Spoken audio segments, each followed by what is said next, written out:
আব্দুল মুতালিব ভাই বিশেষ অতিথি হিসাবে আজকে আমাদেরকে অলঙ্কার পাশে যাবেন। আপনার বেতন আছে, আপনারা একসাথে ছেড়ে দেন।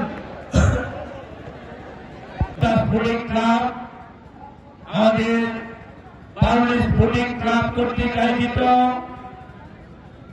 চূড়ান্ত ফুটবল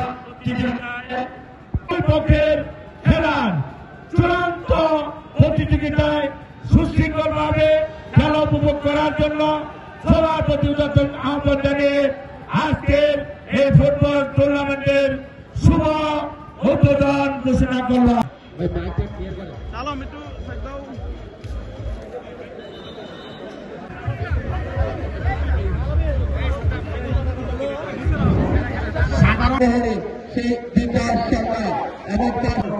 যাদের অত্যন্ত পরিশ্রমী টুর্নামেন্টটা এতদূর পর্যন্ত করে নিচ্ছেন জনাব মোহাম্মদ আবু তাহের প্রধান, সদস্য সচিব, শ্রীপুর পৌর জীবন ও সদস্য